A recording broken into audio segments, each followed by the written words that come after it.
नमस्कार दोस्तों, स्वागत है आप सभी का ऑनलाइन एग्जाम प्रिपरेशन पर which is the part of study for civil services. दोस्तों आज हम इस छोटी सी वीडियो में एक रैंकिंग के बारे में पढ़ेंगे, इंडिया स्किल रिपोर्ट 2023। इसके अलावा एक रैंकिंग है जिसको हम देखेंगे, तो इंपॉर्टेंट वीडियो रहेगा, करंट अफेयर के सेक्शन से ये रहेगा और पूरा वीडियो ध्यान से देखें। चलिए स्टार्ट करते हैं। इंडिया स्किल रिपोर्ट 2023 इसको जारी किया गया। यह जो है ये वी वॉक्स द्वारा अखिल भारतीय तकनीकी शिक्षा परिषद, भारतीय उद्योग परिसंघ और अन्य के साथ साझेदारी में जारी की गई है। तो ये जो संस्थाएं हैं, भारतीय उद्योग परिसंघ हुआ, इसके अलावा AICTI, इनने मिलकर ये जो है रिपोर्ट निकाली। इस रिपोर्ट में वर्ष 2030 तक भारत की कौशल और प्रतिभा अर्थव्यवस्था के अवलोकन की जांच की गई है कि 2030 तक भारत में किस प्रकार की कौशल की स्थिति रहेगी, प्रतिभाएं किस प्रकार की रहेंगी। तो ये जो है इसके बारे में रिपोर्ट रही है।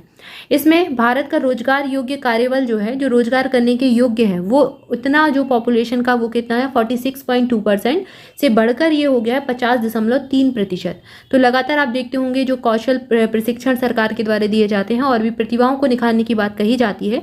तो ये जो है इसी के संदर्भ में रिपोर्ट निकाली गई और यहाँ पर ये जांचा गया कि भारत में रोजगार योग्य जो कार्यबल है वो बढ़ चुका है, वो 46.2% से बढ़कर 50.3% हो चुका है। इस रिपोर्ट में भारत की शिक्षा प्रणाली में आवश्यक व्यावसायिक और कौशल विकास कार्यक्रमों को विकसित करने की सिफारिश भी की गई है कि भारत की शिक्षा प्रणाली इस प्रकार होनी चाहिए कि वो रटंतु विद्या से बढ़कर अब व्यावसायिक और कौशल विकास पर आधारित हो, ताकि लोग पढ़ने के बाद कोई काम करने योग्य रहें, वो कुछ कौशल सीखें ताकि अपनी जीविका का अच्छे से उपार्जन कर सकें। तो ये सिफारिश इसमें रिपोर्ट में भी की गई है। कौशल विकास के लिए सरकारी पहलों में शामिल निम्नलिखित हैं कि कौन कौन सी जो पहलें हैं जो सरकार करती है कौशल विकास के लिए, देखते हैं।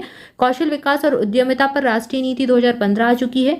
स्किल इंडिया मिशन बहुत बड़े स्तर पर ये चल रहा था देश में, 2015 में ये आया था। प्रधानमंत्री कौशल विकास योजना ये भी लगातार चर्चा में बनी रहती है। संकल्प जो स्कीम है और स्ट्राइव स्कीम, संकल्प और स्ट्राइव भी काफ़ी चर्चा में रहे। तो ये सब कौशल विकास के लिए सरकार के प्रयास हैं जो यहाँ पर बताए गए हैं। क्लियर है? यहाँ पर हमने जाना कि एक रिपोर्ट निकाली गई है और इसमें बताया गया कि भारत में रोजगार योग्य जो कार्यबल है वो बढ़ चुका है देश में, ठीक है। और ये कौशल की जो विकास के लिए सरकारी पहल यहाँ पर पड़ी। इसके बाद अगला टॉपिक है हमारा विमानन सुरक्षा रैंकिंग, इसके बारे में जानेंगे।